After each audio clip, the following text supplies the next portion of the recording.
Hi friends, welcome to our channel.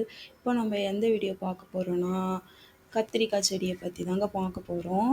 இந்த செடியை பாருங்கள், நீங்கள் நிறைய மாடி தோட்டத்தில் நிறைய டிப்ஸ் எல்லாம் கேட்டிருப்பீங்க. அவங்க நிறைய ஃபெர்டிலைசர் கொடுப்பாங்க, நிறைய ஸ்ப்ரே மீன் அமிலம் அதெல்லாம் கொடுத்துருப்பாங்க. ஆனால் அந்தளவுக்கு க்ரோத் இருக்குதுன்னு பார்த்தீங்கன்னா இருக்காதுங்க. இது பாருங்கள், ஒரே ஒரு நாற்று மட்டும்தான் நட்டு வச்சோம், வேறு எதுவுமே பண்ணலை. அதுவும் பார்த்தீங்கன்னா தண்ணி பாய்ச்சுற வாய்க்கால் ஓரத்தில் அதில் ஒரு நாற்று மட்டும் தான் நட்டு வச்சுருப்போம், ஒரு ஓரமாக நட்டு வச்சுருப்போம். அது எப்படி அழகாக கொடை மாதிரி பறந்து விரிஞ்சு வளர்ந்துருக்கு பாருங்கள். இதுக்கு நாங்கள் ஸ்பெஷலாக ஒன்றுமே கொடுக்கறது இல்லைங்க, மருந்தோ தண்ணியோ. பேக்ரவுண்டில் பார்த்தீங்கன்னா உங்களுக்கு தெரியும், மிளகாய் செடி இருக்குது. அதுக்கு எப்போல்லாம் தண்ணி கொடுக்குறோமோ, எப்போல்லாம் மருந்து கொடுக்குறோமோ அது மட்டும்தான் இதுக்கும்.